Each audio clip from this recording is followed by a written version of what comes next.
إن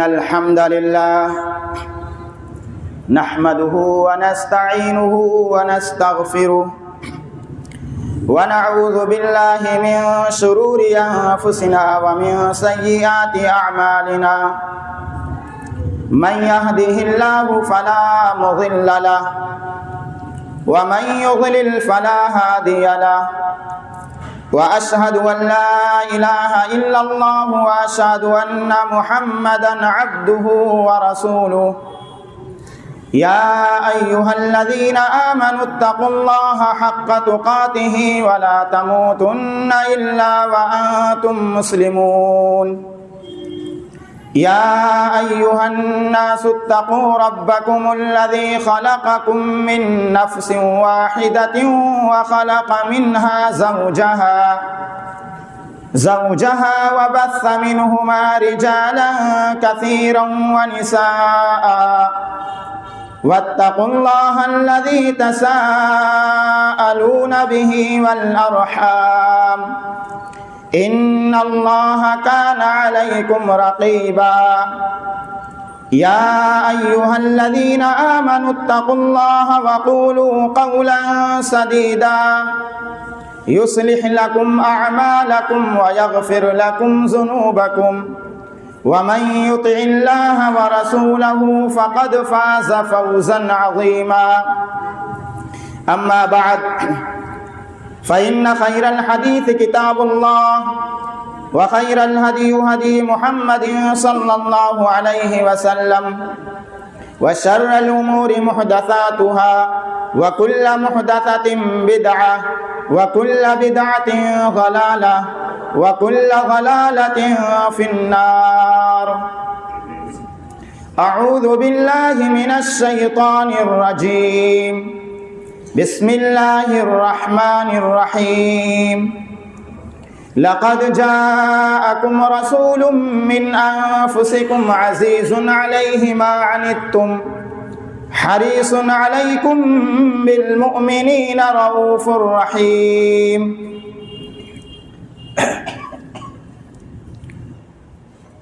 محترم حاضرین جمعہ،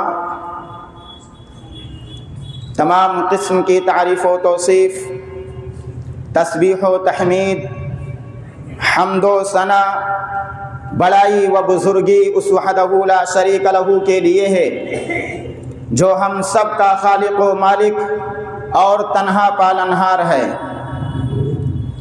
بعدہ درود و سلام نازل ہو آخری نبی جناب محمد الرسول اللہ صلی اللہ علیہ وسلم پر، جنہوں نے امت کو، پوری انسانیت کو ضلالت و گمراہی سے نکال کر صراط مستقیم پر لا کھڑا کیا، اور درود و سلام نازل ہو تمام صحابہ اور صحابیات پر، کل مومنین و مومنات پر۔ محترم حضرات، خطبہ مسنونہ کے بعد میں نے آپ کے روبرو سورہ توبہ کی آخری آیتوں میں سے ایک آیت تلاوت کی۔ اس آیت کریمہ میں اللہ تبارک و تعالی نے پیارے نبی محمد الرسول اللہ صلی اللہ علیہ وسلم کی 3 اہم صفات کا تذکرہ کیا ہے۔ پیارے نبی محمد الرسول اللہ صلی اللہ علیہ وسلم کی خوبیوں کو بیان کیا ہے۔ پہلی صفت، لقد جاءکم رسول من انفسکم عزیز علیہ ما عنتم، کہ تمہارے درمیان تمہیں میں سے ایک رسول آیا، اور وہ رسول ایسا ہے کہ اگر تمہیں تکلیف ہوتی ہے تو رسول کو تکلیف ہوتی ہے، اگر تمہیں پریشانی ہوتی ہے تو نبی کو پریشانی ہوتی ہے، اور تمہیں فائدہ پہنچانے کے لیے بہت زیادہ حریص ہیں اور اہل ایمان پر مشفق اور مہربان ہیں۔ اس آیت میں اللہ تبارک و تعالی نے پیارے نبی صلی اللہ علیہ وسلم کی صفت کا تذکرہ کیا ہے کہ اگر امت کو تکلیف ہوتی ہے تو نبی کو تکلیف ہوتی ہے، امت کو پریشانی ہوتی ہے تو نبی کو پریشانی ہوتی ہے۔ گویا کہ امت کی تکلیف نبی کی تکلیف ہے، پوری انسانیت کی تکلیف نبی کی تکلیف ہے۔ اس آیت میں یہی بتایا جا رہا ہے، یعنی محمد الرسول اللہ صلی اللہ علیہ وسلم اپنی امت کے لیے اور پوری انسانیت کے لیے بہت زیادہ فکر مند رہا کرتے تھے، فائدہ پہنچانے کے لیے، نجات دلانے کے لیے ہمارے نبی پوری امت کے لیے فکر مند رہا کرتے تھے۔ اور آپ نے اس کی مثالیں چھوڑی، کئی نمونے چھوڑے۔ مثال کے طور پر پیارے نبی صلی اللہ علیہ وسلم نے ارشاد فرمایا، لولا ان اشق علی امتی لامرتهم بالسواک عند کل صلاۃ، کہ اگر میری امت پر دشوار نہ ہوتا، اگر میری امت کو پریشانی نہ ہوتی تو میں ہر نماز کے وقت انہیں حکم دیتا کہ وہ مسواک ضرور کر لیا کریں، لیکن چونکہ امت کو پریشانی ہوگی، امت غم میں مبتلا ہو جائے گی، اس لیے اللہ کے نبی صلی اللہ علیہ وسلم نے حکم نہیں دیا۔ ہاں، مسواک کرنا مستحب ضرور ٹھہرا، لیکن یہ فرض نہیں ہے، یہ واجب نہیں ہے، اس لیے کہ اللہ کے نبی نے حکم اس لیے نہیں دیا کہ امت پریشان ہو جائے گی۔ میرے بھائیوں، اندازہ لگا سکتے ہیں کہ پیارے نبی صلی اللہ علیہ وسلم کو اپنی امت کے تئیں کتنی فکر مندی ہے، کتنا زیادہ حساس ہے یہ ہمارے نبی صلی اللہ علیہ وسلم ہیں۔ اور یہی نہیں، بہت مشہور روایت ہے کہ ایک رات آپ قیام اللیل کر رہے تھے، تہجد کی نماز پڑھ رہے تھے، سورہ مائدہ کی تلاوت ہو رہی ہے، اور سورہ مائدہ پڑھتے پڑھتے جب آپ اس ایک آیت پر پہنچے، اِن تُعَذِّبْهُمْ فَإِنَّهُ عِبَادُكَ وَإِن تَغْفِرْ لَهُمْ فَإِنَّكَ أَنْتَ الْعَزِيزُ الْحَكِيمُ، کہ اللہ اگر تو عذاب دے گا تو تجھے پورا حق حاصل ہے کہ تو عذاب دے دے، کیونکہ تیرے ہی یہ بندے ہیں، لیکن اے اللہ اگر تو معاف کر دے، تو بخش دے، تو بہت زیادہ رحم کرنے والا ہے۔ میرے بھائیوں، جب اس ایک آیت پر آپ پہنچے تو رونے لگے، زار و قطار رونے لگے، اور پوری رات آپ تہجد کی نماز پڑھتے رہے اور اسی ایک آیت کو بار بار دہراتے رہے، یہاں تک کہ اللہ تبارک و تعالی نے جبریل امین کو بھیج دیا، اور جبریل امین آئے، پوچھا کیا بات ہے؟ کہاں ہے جبریل؟ اللہ کے نبی کہتے ہیں جبریل دیکھو میں نے عیسیٰ کی دعا پڑھی، عیسیٰ کو اپنی امت کی فکر ہے، اللہم امتی، کہ اے جبریل آخر میری امت کا کیا ہوگا؟ میرے بھائیوں، ہمارے نبی محمد الرسول اللہ صلی اللہ علیہ وسلم اپنی امت کے لیے فکر مند رہا کرتے تھے، اپنی امت کے لیے بہت زیادہ فکر مند رہا کرتے تھے، پریشان رہا کرتے تھے، صرف اپنی امت کو فائدہ پہنچانے کے لیے۔ اور یہی نہیں، وہ بہت مشہور روایت ہے کہ آپ قیام اللیل کرا رہے تھے، تہجد کی نماز پڑھا رہے تھے، تراویح کی نماز پڑھا رہے تھے۔ پہلا دن تھا، صحابہ کرام نے پڑھی، دوسرا دن آیا، تعداد میں اور اضافہ ہو گیا، تیسرا یا چوتھا دن آیا، مسجد کھچا کھچ بھر گئی، صحابہ پورے جوش و خروش کے ساتھ مسجد میں حاضر ہیں، اللہ کے نبی کا انتظار کر رہے ہیں کہ ابھی آپ اپنے حجرے سے باہر نکلیں گے، ہمیں نماز پڑھائیں گے، قیام اللیل کرائیں گے، تراویح کی نماز پڑھائیں گے۔ لیکن پیارے نبی محمد الرسول اللہ صلی اللہ علیہ وسلم اپنے حجرے سے باہر نہیں نکلے، اپنے حجرے سے باہر نہیں نکلے۔ صحابہ کہتے ہیں بعض صحابہ نبی کے حجرے کے دروازے کے پاس پہنچ کر فَتَنَحْنَحَ يَخْرُجُ إِلَيْهِمْ، حجرے کے دروازے کے پاس پہنچ کر کھکھارنے لگے، آوازیں نکالنے لگے، تاکہ اللہ کے نبی کو پتہ چل جائے کہ ہم آ چکے ہیں، نماز پڑھنا چاہتے ہیں، آپ کے پیچھے، آپ باہر آئیں۔ لیکن اس کے باوجود اللہ کے نبی باہر نہیں نکلے۔ صبح ہو گئی، صحابہ نے پوچھا اللہ کے نبی ہم انتظار کر رہے تھے، آپ کے پیچھے نماز پڑھنا چاہتے تھے، آپ باہر نہیں نکلے، کیا معاملہ ہے؟ اللہ کے نبی کہتے ہیں اے میرے صحابہ انی خشیت، مجھے ڈر ہو گیا، مجھے خوف لاحق ہو گیا، کہیں ایسا نہ ہو کہ اللہ تبارک و تعالی تمہارا یہ ذوق، تمہارا یہ شوق اور تمہاری یہ شوق عبادت دیکھ کر کہیں ایسا نہ ہو کہ اللہ تبارک و تعالی ان تفرض علیکم، تم پر یہ نماز فرض نہ کر دے، اس وجہ سے میں باہر نہیں نکلا۔ کہا ہے میرے صحابہ ممکن ہے تم کر لو گے، پڑھ لو گے، لیکن بعد میں جو میری امت آنے والی ہے پتہ نہیں وہ یہ نماز پڑھ پائے گی کہ نہیں پڑھ پائے گی، اس لیے میں حجرے سے باہر نکل کر جماعت کے ساتھ نماز نہیں پڑھائی۔ میرے بھائیوں اندازہ لگا سکتے ہیں کہ پیارے نبی محمد الرسول اللہ صلی اللہ علیہ وسلم کو اپنی امت کے سلسلے میں کتنا زیادہ فکر مند ہیں، کس قدر پریشان ہیں اپنی امت کو فائدہ پہنچانے کے لیے۔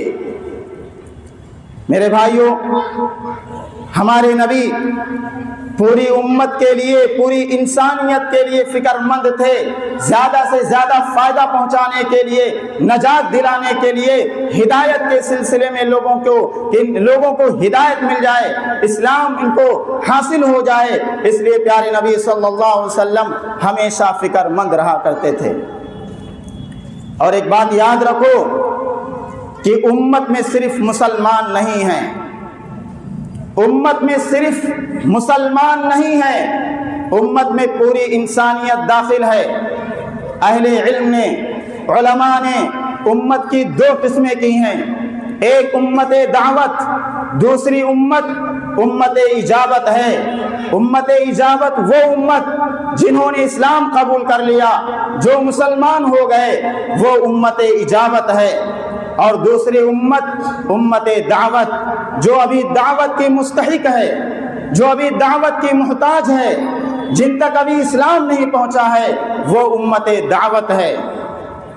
اور پیارے نبی صلی اللہ علیہ وسلم پوری امت کے لیے، چاہے مسلم ہو یا غیر مسلم، سب کے لیے پریشان رہے، سب کے لیے تڑپے ہیں، سب کے لیے فکر مند رہا کرتے تھے۔ ہمارے نبی صلی اللہ علیہ وسلم پوری انسانیت کو فائدہ پہنچانے کے لیے پریشان رہتے تھے۔ اور پیارے نبی صلی اللہ علیہ وسلم فرماتے ہیں، راوی حضرت ابو ہریرہ رضی اللہ تعالیٰ عنہ کہتے ہیں لِكُلِّ نَبِيٍّ دَعْوَةٌ مُسْتَجَابَةٌ، کہتے ہیں کہ ہر نبی کو ایک دعا دی جاتی ہے، اور وہ دعا ایسی دعا ہے جو دعا کرنے سے پہلے ہی اللہ قبول کر چکا ہے۔ یعنی ہر نبی کو ایک دعا دی جاتی ہے جو دعا کرنے سے پہلے ہی اللہ اسے قبول کر چکا ہے۔ پیارے نبی فرماتے ہیں کہ جتنے بھی نبی آئے، جتنے بھی پیغمبر آئے، سب لوگوں نے اپنی دعا کو دنیا میں ہی استعمال کر لیا، یعنی دعا کرنے میں جلدی کی۔ اور اللہ کے نبی کہتے ہیں اے میرے صحابہ وَإِنِّ اخْتَبَعْتُ دَعْوَةَ الشَّفَاعَةِ لِأُمَّتِي، کہتے ہیں میرے صحابہ میں نے اپنی دعا کو بچا کر رکھا ہے، چھپا کر رکھا ہے، تاکہ اس دعا کے ذریعے کل قیامت کے دن میں اپنی امت کے حق میں سفارش کر سکوں، شفاعت کر سکوں۔ اللہ اکبر، یہ ہمارے نبی ہیں، اپنی دعا کو بچا کر رکھتے ہیں، چھپا کر رکھتے ہیں، تاکہ اس دعا کے ذریعے کل قیامت کے دن اپنی امت کے حق میں سفارش کر سکوں۔ میرے بھائیوں، ہمارے نبی محمد الرسول اللہ صلی اللہ علیہ وسلم اپنی امت کو فائدہ پہنچانے کے لیے ہمیشہ پریشان رہے، راتوں کو رویا کرتے تھے، دعائیں کیا کرتے تھے کہ تاکہ میری امت کو ہدایت مل جائے، نجات کا راستہ مل جائے۔ اور پیارے نبی صلی اللہ علیہ وسلم لوگوں کو ہدایت کے سلسلے میں اس قدر پریشان رہا کرتے تھے کہ بخاری کی روایت ہے، بہت مشہور روایت ہے کہ ایک یہودی لڑکا آپ کی خدمت کیا کرتا تھا اور نبی صلی اللہ علیہ وسلم اس یہودی لڑکے کو اپنی خدمت کے لیے موقع دیا کرتے تھے، جبکہ صحابہ کرام خدمت کرنے کے لیے کافی تھے، لیکن اس کا فائدہ بعد میں معلوم ہوا۔ ایک وقت ایسا آیا کہ لڑکا بیمار ہو گیا، دنیا سے چل چلاؤ کا موقع آ گیا۔ پیارے نبی صلی اللہ علیہ وسلم اس لڑکے کے گھر پہنچتے ہیں، خیریت معلوم کرنے کے لیے، عیادت کرنے کے لیے گھر پہنچتے ہیں۔ کیا تڑپ ہے، گھر پہنچ کر کہتے ہیں اسلم یا ولد، اے لڑکے اسلام قبول کر لے۔ فنظر الی ابیہ، وہ لڑکا اپنے باپ کی طرف سوالیہ نظروں سے دیکھنے لگا۔ باپ بھی متاثر ہو چکا کہ یہ دیکھو محمد چل کر میرے گھر آ چکے ہیں میرے بیٹے کو دیکھنے کے لیے، اور باپ بھی متاثر کہہ دیا اطیع ابا القاسم، اے میرے بیٹے ابو القاسم بن محمد صلی اللہ علیہ وسلم کی بات مان لو۔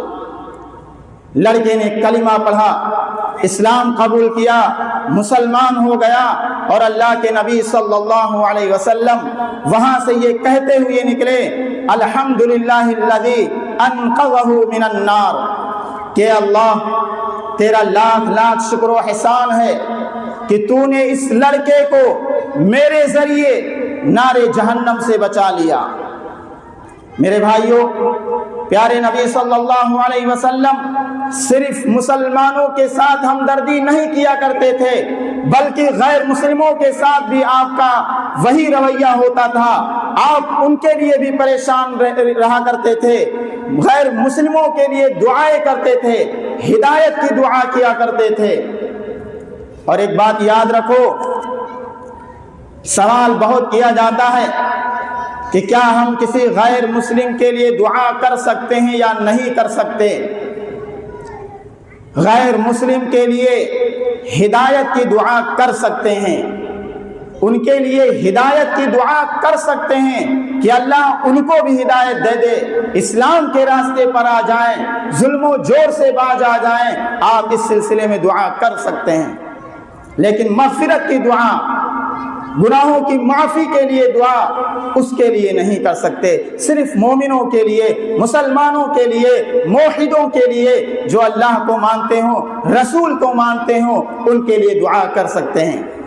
میرے بھائیوں، میں بتانا یہ چاہ رہا تھا کہ نبی کریم صلی اللہ علیہ وسلم کو اپنی امت کے حوالے سے، انسانیت کے حوالے سے بہت زیادہ فکر مند رہا کرتے تھے۔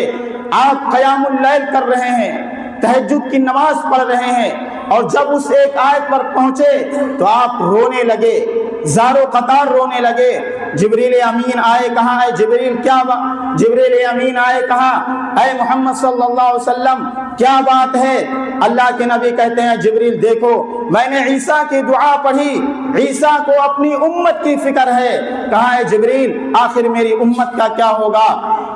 میرے بھائیوں، جبریل امین اللہ کے پاس جاتے ہیں، جبکہ اللہ کو سب پتا ہے، اللہ کو سب پتا ہے۔ پھر جبریل امین کو اللہ تبارک و تعالی محمد الرسول اللہ صلی اللہ علیہ وسلم کے پاس کیوں بھیجا؟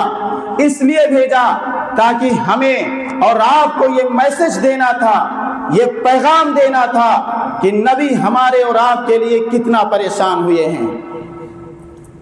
جبریل امین واپس آئے، کہا اے محمد صلی اللہ علیہ وسلم کل قیامت کے دن اللہ تعالیٰ آپ کی امت کے سلسلے میں ایسا فیصلہ کرے گا کہ اللہ آپ کو راضی کرے گا، اللہ آپ کو خوش کرے گا، اللہ ایسا فیصلہ کرے گا کہ اللہ آپ کو ناراض نہیں ہونے دے گا۔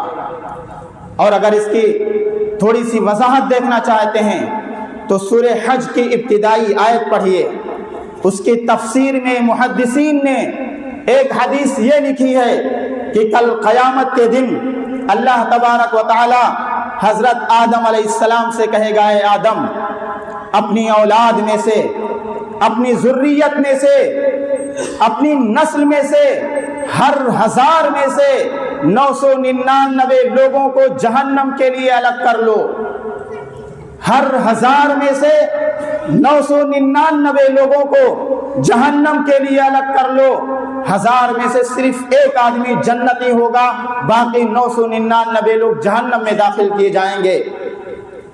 صحابہ نے جب یہ سنا تو ان کے چہرے پر مایوسی کے آثار نظر آنے لگے۔ اللہ کے نبی نے جب یہ منظر دیکھا تو کہا، اے میرے صحابہ، تم پریشان نہ ہو، رنج نہ کرو۔ 999 لوگ جو جہنم میں جانے والے ہیں، ان میں سے اکثریت یاجوج ماجوج کی ہوگی، اور اے میرے صحابہ، اللہ نے جو جنت بنائی ہے اس جنت میں آدھی میری امتیوں سے بھری ہوگی، آدھی میری امتیوں کے لیے ہوگی۔ صحابہ نے جب یہ سنا تو نعرے تکبیر بلند کیا۔ میرے بھائیوں، دیکھیں نبی صلی اللہ علیہ وسلم کو اپنے صحابہ کے آثار اور ان کی مایوسی کو دیکھ کر کے خود پریشان ہو گئے، تسلی دینے لگے، وعظ و نصیحت کرنے لگے۔ ہمیشہ اللہ کے نبی صلی اللہ علیہ وسلم اپنے امت کے تئیں فکر مند رہا کرتے تھے۔ اور اس حدیث کو یہیں پر ایڈ کر لینا چاہیے کہ اللہ کے نبی صلی اللہ علیہ وسلم فرماتے ہیں، اوتیت 70,000 من امتی یدخلون الجنت بغیر حساب۔ اللہ کے نبی کہتے ہیں کہ میری امت میں 70,000 افراد ایسے پیدا کیے گئے ہیں جو بغیر حساب کتاب کے جنت میں داخل کیے جائیں گے، جو بغیر حساب کتاب کے جنت میں داخل کیے جائیں گے۔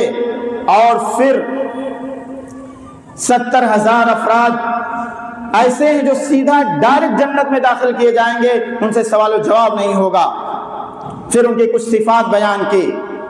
اللہ کے نبی کہتے ہیں کہ میں نے اپنے رب سے دعا کی، اپنے رب سے التجا کی کہ اے میرے رب، 70,000 کی تعداد کم ہے، 70,000 کی تعداد کم ہے، اس میں کچھ اضافہ کر دیجئے۔ دیکھیے اللہ کے نبی اپنی امت کے لیے اللہ سے کہہ پڑے، دعا کر رہے ہیں کہ اللہ 70,000 کی تعداد جو بغیر حساب کتاب کے جنت میں جائیں گے وہ تعداد کم ہے۔ فاستزدت ربی عز وجل، اے میرے رب اس میں کچھ اضافہ کر دیجئے۔ اللہ کے نبی کہتے ہیں میری اس دعا کے بعد فزادنی مع کل واحد من 70,000۔ اللہ کے نبی کہتے ہیں کہ میری اس دعا کے بعد اللہ نے میری دعا قبول کی، اور پھر 70,000 میں سے ہر ایک ہزار کے ساتھ مزید 70,000 کا اضافہ کر دیا، مزید 70,000 کا اضافہ کر دیا۔ بتانا یہ چاہتا ہوں کہ اللہ کے نبی صلی اللہ علیہ وسلم اپنی امت کے لیے، پوری انسانیت کے لیے اللہ سے دعا کر رہے ہیں، اللہ سے دعا کر رہے ہیں، رات کی تنہائی میں رو رہے ہیں تاکہ میری امت کو فائدہ پہنچے۔ اور اس کے بعد اللہ کے نبی کہتے ہیں حسیات من حسیات ربی، کہ ان 70,000 کے علاوہ کل قیامت کے دن اللہ رب العالمین میری امت میں سے جو بغیر حساب کتاب کی جنت میں جائیں گے ان کو لب بھر بھر کے، مٹھی بھر بھر کے لوگوں کو جنت میں داخل کرے گا۔ محترم حضرات، یہ اللہ کے نبی صلی اللہ علیہ وسلم ہیں جو اپنی امت کے لیے پریشان ہیں، اپنی امت کو فائدہ پہنچانے کے سلسلے میں ہمیشہ اللہ سے تڑپے ہیں، رات کی تنہائی میں روئے ہیں۔ اس لیے بحیثیت مسلمان ہم سب کی ذمہ داری ہوتی ہے کہ بحیثیت مسلمان ہم رسول اللہ صلی اللہ علیہ وسلم سے محبت کریں، اور محبت کا تقاضا یہ ہے کہ نبی کی اطاعت کریں، نبی کی اتباع کریں، نبی کی سیرت کو پڑھیں۔ میرے بھائیوں، ہم جس دور سے گزر رہے ہیں ویسے تو ہر دور میں، ہر زمانے میں نبی کی سیرت کو پڑھنا بہت ضروری ہے، لیکن ایسے دور میں جب کہ چیلنج کا دور ہو، مقابلہ کا زمانہ ہو، ایسے دور میں جبکہ لوگ اسلام کے خلاف، مسلمانوں کے خلاف، نبی کی سیرت کے خلاف پروپیگنڈا کرتے ہیں، تو ایسے میں ایک سچے، پاکیزہ اور درد مند مسلمان کی یہ پہچان ہوتی ہے کہ وہ نبی کی سیرت کو پڑھے اور نبی کی سیرت کے حوالے سے جو بھی غلط فہمیاں پائی جاتی ہیں وہ امت کو بتائیں کہ ہمارے نبی کون تھے، ہمارے نبی کے اخلاق کیا تھے، ہمارے نبی کا کردار کیا تھا، یہ امت کو بتانے کی ضرورت ہے۔ ارے مکے کی تاریخ، مدینے کی تاریخ تو یاد ہے لوگوں کو، یہ بتانے کی بھی ضرورت ہے کہ نبی نے 11 شادیاں کی تو کیوں کی، اس کے پیچھے حکمت کیا ہے۔ نبی نے مدینہ آنے کے بعد تلوار اٹھائی تو کیوں اٹھائی، اس کے پیچھے حکمت کیا ہے۔ مکے کی تاریخ جو کہ 13 سالہ تاریخ ہے، جو کہ صبر کی تاریخ ہے، برداشت کی تاریخ ہے، تحمل کی تاریخ ہے، وہ تاریخ لوگوں کو نظر نہیں آتی ہے۔ 13 سالہ تاریخ مکے کے اندر ظلم و ستم کی تاریخ رہی ہے۔ آل یاسر کی تاریخ دیکھیے، آل یاسر کے خاندان والوں کو دیکھیے، آل یاسر کو، یاسر کی والد کو، ان کی والدہ کو بے دردی سے شہید کیا جا رہا ہے، بیڑیوں میں جکڑا گیا ہے۔ اللہ کے نبی وہاں سے گزرتے ہیں، کہتے ہیں اے اللہ کے نبی، اے اللہ کے نبی، اللہ کے نبی کہتے ہیں یاسر کے خاندان والو، اصبر یا آل یاسر، اے یاسر کے خاندان والو صبر کر لو، برداشت کر لو، تمہارا ٹھکانہ جنت ہوگا۔ یا آل یاسر اصبر یا آل یاسر موعدکم الجنہ، اے یاسر کے خاندان والو صبر کر لو، برداشت کر لو، تمہارا ٹھکانہ جنت ہوگا۔ میرے بھائیوں، جب آپ سیرت پڑھیں گے، نبی کی تاریخ پڑھیں گے تو پتہ چلے گا کہ مکے کی جو 13 سالہ تاریخ ہے وہ ظلم و ستم کی تاریخ ہے، وہ برداشت کی تاریخ ہے۔ نبی نے 13 سال تک مکے کے ظلم و ستم کو سہا ہے، برداشت کیا ہے۔ میرے بھائیوں، یہ امت کو بتانے کی ضرورت ہے کہ جس امت کو، جس نبی کو لوگ آج برا بھلا کہہ رہے ہیں، ان کو بتانے کی ضرورت ہے کہ وہ نبی تمہارے بھی نبی ہیں، وہ نبی تمہارے لیے بھی پریشان ہوئے ہیں، وہ نبی تمہارے لیے بھی روئے ہوئے ہیں۔ یہ امت کو بتانے کی ضرورت ہے، اور ضرورت اس بات کی ہے کہ نبی کی سیرت کو چھوٹی چھوٹی کتابوں کی شکل میں برادران وطن کو تقسیم کرنا چاہیے اور بتانا چاہیے یہ ہمارے نبی کا اخلاق ہے، یہ نبی کا کردار ہے۔ نبی تمہارے لیے بھی پریشان ہوئے، نبی تمہارے لیے بھی تڑپے ہیں۔ اور آخر میں اس آیت کے اندر لقد جاءکم رسول من انفسکم عزیز علیہ ما عنتم حریص علیکم بالمؤمنین رؤوف الرحیم، بالمؤمنین رؤوف الرحیم، کہ اللہ کے نبی صلی اللہ علیہ وسلم اہل ایمان کے ساتھ، مومنوں کے ساتھ مشفق تھے، مہربان تھے۔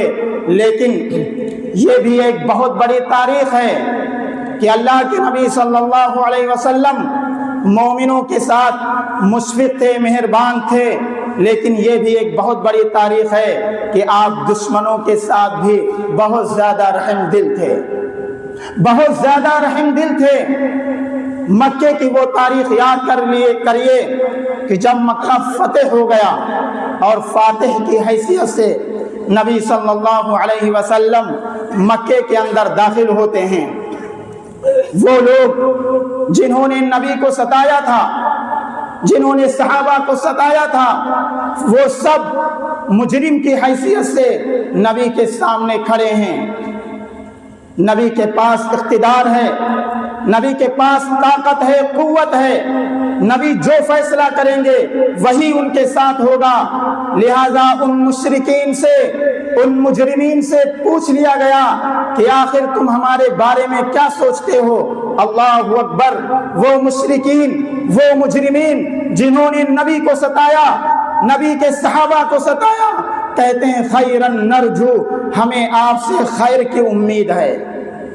اتنا سب کچھ ہونے کے باوجود وہ نبی سے خیر کی امید لگائے بیٹھے ہوئے ہیں۔ میرے بھائیوں، یہ ہمارے نبی صلی اللہ علیہ وسلم کا اخلاق ہے، یہ کردار ہے، لہذا ہمیں وہی کردار ادا کرنا چاہیے، تاکہ اگر کوئی کہے کہ مسلمان ایک دہشت گرد تنظیم ہے تو لوگ کہیں وہ جھوٹ بولتا ہے، اگر کوئی کہے کہ اسلام ایک دقیانوس ہے تو لوگ کہیں وہ جھوٹ بولتا ہے۔ اس طرح کے کردار ادا کرنے کی ضرورت ہے، کیونکہ اس وقت ملک کو رحمت کی ضرورت ہے، شفقت کی ضرورت ہے، نرمی کی ضرورت ہے، اور یہ کون دے گا؟ یہ ہم اور آپ دیں گے۔ کیوں؟ ہمارے نبی وما ارسلناک الا رحمتا للعالمین ہے، پوری دنیا کے لیے رحمت بن کر آئے ہیں، لہذا ہمارا رویہ، ہمارا چلنا پھرنا، ہمارے تعلقات، ہمارے کاروبار دنیا والوں کے لیے رحمت بن جائے، اور اس قدر رحمت کے پیغام کو عام کریں، اس قدر رحمت کے پیغام کو عام کریں، تاکہ ہمارے اخلاق کو دیکھ کر، ہمارے کردار کو دیکھ کر لوگ متاثر ہو جائیں، اسلام کو اپنائیں، اسلام کو برا بھلا جو کہہ رہے ہیں اس سے باز آ جائیں۔ اس طرح کے کردار ادا کرنے کی ضرورت ہے۔ دوسری چیز میرے بھائیوں، آج جو حالات چل رہے ہیں، ہر طرف ظلم و ستم کا جو دور ہے، ظاہر سی بات ہے یہ مایوسی، یہ غم، یہ پریشانی کا جو دور ہے، اس سے ایک مسلمان کو مایوس ہونے کی ضرورت نہیں ہے۔ یہ مایوسی کا زمانہ تو ضرور ہوگا، لیکن مایوس ہونے کی ضرورت نہیں ہے۔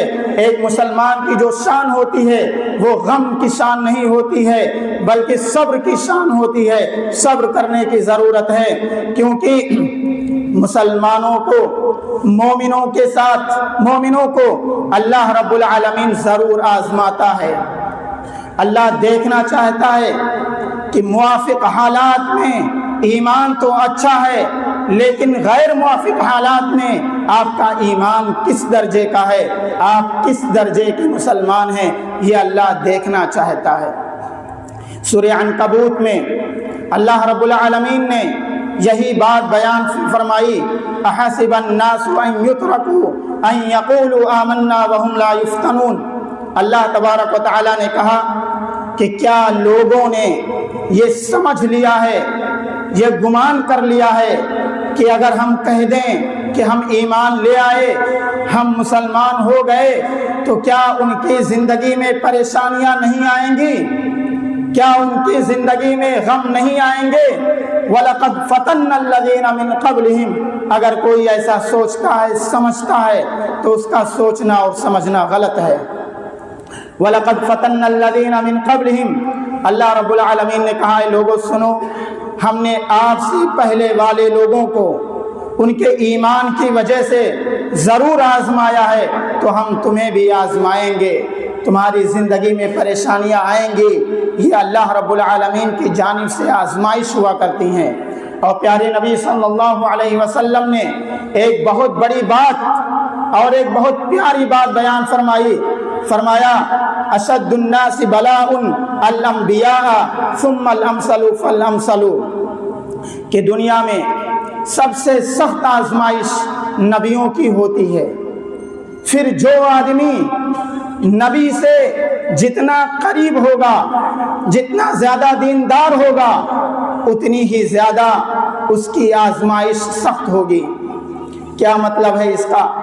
مطلب یہ ہے کہ اگر ہم نیک ہیں تو یہ معیار نہیں ہے کہ ہماری زندگی میں پریشانیاں نہ آئیں۔ اگر ہم نیک ہیں، اس کے باوجود اگر ہماری زندگی میں پریشانیاں آ رہی ہیں، غم آ رہے ہیں، تکلیفیں آ رہی ہیں، تو یہ اللہ کی جانب سے آزمائش ہوا کرتی ہے، اور آزمائش سے ایک آدمی کا درجہ بلند ہوتا ہے، آزمائش سے ایک آدمی کا ایمان مکمل ہوتا ہے۔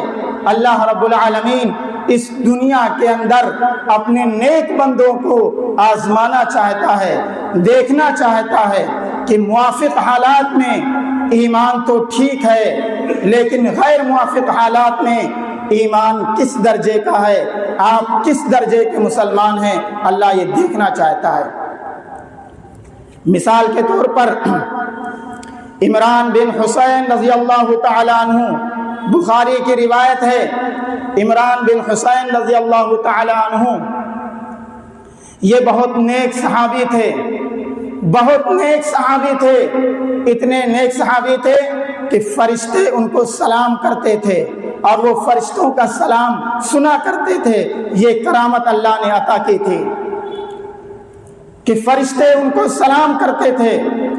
ذرا غور کرو، نیک اتنے کہ فرشتے سلام کرتے ہیں، اور آزمائش اتنی سخت ہے کہ زندگی کے 30 سال تک وہ بستر پر لیٹے ہوئے ہیں۔ ایک ایسی بیماری نے ان کو آ پکڑا جس کے نتیجے میں سارا کا سارا جسم مفلوج ہو گیا، حرکت کرنے کے قابل نہیں رہا، اور زندگی کے 30 سال تک وہ بستر پر لیٹے رہے۔ حالت تو یہ ہو گئی تھی کہ جس بستر پر لیٹے ہوئے تھے قضائے حاجت کا معاملہ بھی وہیں انجام پاتا تھا۔ ذرا غور کرو کہ نیک اتنے فرشتے سلام کرتے ہیں، آزمائش اتنی سخت ہے کہ زندگی کے 30 سال تک وہ بستر پر لیٹے ہوئے ہیں۔ تو یہ کوئی معیار نہیں ہے کہ اگر ہم نیک ہیں تو ہماری زندگی میں مصیبتیں نہیں آنی چاہیے۔ معیار یہ ہے کہ اگر اللہ رب العالمین نے ہماری اور آپ کی زندگی میں پریشانیاں دی ہیں، غم دی ہیں، تو یہ آزمائش ہے، اور آزمائش سے ایک آدمی کا درجہ بلند ہوتا ہے۔ بخاری ہی کی روایت ہے، حضرت خباب بن ارت رضی اللہ تعالیٰ عنہ، یہ وہ صحابی ہیں جنہوں نے مکے کے اندر اسلام قبول کیا، اور اسلام لانے کے جرم میں کفار مکہ نے ان کو اتنی سخت سزائیں دیا کرتے تھے، اتنی سخت سزائیں دیا کرتے تھے کہ مورخین نے لکھا ہے کہ ان کو آگ کے انگاروں پر لٹا دیا جاتا تھا، آگ کے انگاروں پر لٹا دیا جاتا تھا، اور اس وقت تک نہ اٹھایا جاتا جب تک آگ بجھ نہیں جاتی تھی۔ حضرت خباب بن ارت رضی اللہ تعالیٰ عنہ، مکے کا دور ہے، اللہ کے نبی صلی اللہ علیہ وسلم کعبۃ اللہ کے دیوار سے ٹیک لگا کر بیٹھے ہوئے تھے۔ حضرت خباب پہنچتے ہیں اور اللہ کے نبی کو مخاطب کر کے کہتے ہیں، اے اللہ کے نبی، الا تدعو لنا الا تستنصر لنا، اے اللہ کے نبی آپ ہمارے لیے دعا کیوں نہیں کرتے؟ الا تستنصر لنا، اے اللہ کے نبی آپ ہمارے لیے اللہ سے مدد طلب کیوں نہیں کرتے؟ برداشت اب کرنے کے قابل نہیں رہا، پریشانیاں بہت زیادہ ہو گئی ہیں، برداشت کے قابل نہیں رہا۔ اللہ کے نبی دیوار سے ٹیک لگا کر بیٹھے ہوئے تھے، سیدھے ہو کر بیٹھ گئے۔ حضرت خباب کو مخاطب کر کے کہا، اے خباب الا تستعجلوا، تم جلد بازی کر رہے ہو، جلد بازی کا ثبوت دے رہے ہو۔ اس کے بعد اللہ کے نبی ایک کہتے ہیں کہ اے خباب سنو، تم سے پہلے والے لوگوں کو ان کے ایمان کی وجہ سے ایسے بھی آزمایا گیا ہے کہ ان کو لا کر جیتے جی زندہ انسان کو گڑھے میں رکھ کر آروں سے 2 ٹکڑوں میں بانٹ دیا جاتا تھا، لیکن پھر بھی انہوں نے کبھی شکوہ اور شکایت نہیں کی۔ ایمان کی وجہ سے یہ ساری چیزیں انہوں نے برداشت کی، اور تم تکلیف سے شکوہ اور شکایت کرنے لگ گئے۔ میرے بھائیوں، اگر زندگی میں مصیبتیں آتی ہیں، تکلیفیں آتی ہیں، تو یہ اللہ کی جانب سے آزمائش ہوتی ہیں۔ اللہ دیکھنا چاہتا ہے کہ ایمان کس درجے کا ہے، آپ کس درجے کے مسلمان ہیں۔ موافق حالات میں، اچھے حالات میں ایمان تو ٹھیک رہا، لیکن غیر موافق حالات میں آپ کا ایمان کس درجے کا ہے، کس درجے کے مسلمان ہیں۔ اس لیے اللہ رب العالمین زندگی میں پریشانیوں کو اور غموں کو لاتا ہے تاکہ اس سے امتحان ہو جائے، امتحان لینے کے لیے۔ اس لیے اگر ہماری زندگی میں کوئی پریشانی آئے، کوئی تکلیف آئے، کوئی واقعات پیش آئیں تو اس میں گھبرانے کی ضرورت نہیں ہے، مایوس ہونے کی ضرورت نہیں ہے، بلکہ ایسے دور میں ہمیں اللہ رب العالمین کی اور زیادہ عبادت کرنے کی ضرورت ہے، اللہ کے سامنے سجدہ کرنے کی ضرورت ہے، تنہائی میں اللہ کے سامنے آنسو بہانے کی ضرورت ہے۔ اس سے ہمارے درجات بلند ہوں گے اور اللہ رب العالمین کی آزمائش میں ہم کامیاب ہوں گے۔ ظاہر سی بات ہے فتنوں کا دور ہے، اور اس فتنے کے دور میں ہمارے اسلاف کا یہ طریقہ رہا کرتا تھا کہ وہ زیادہ سے زیادہ اللہ کی عبادت کیا کرتے تھے، اپنی عبادت کو اور بڑھا دیا کرتے تھے۔ لہذا رمضان آنے والا ہے، آج سے ارادہ کریں اور عہد کریں کہ انشاءاللہ العزیز رمضان کے سارے روزے رکھیں گے، تراویح کا اہتمام کریں گے، تلاوت کلام اللہ کریں گے، اللہ کو راضی کریں گے، اپنے گناہوں کی معافی مانگیں گے اور اپنے گناہوں سے اپنے دامن کو بچا کے رکھیں گے۔ اسی میں کامیابی ہے، اسی میں نجات ہے۔ اللہ سے دعا ہے کہ الہ العالمین ہم تمام لوگوں کو آزمائش کے وقت، مصیبت کے وقت صبر کرنے کی توفیق عطا فرما۔ الہ العالمین ہمیں پیارے نبی صلی اللہ علیہ وسلم سے محبت کرنے کی توفیق عطا فرما، آپ کی اطاعت کرنے کی توفیق عطا فرما۔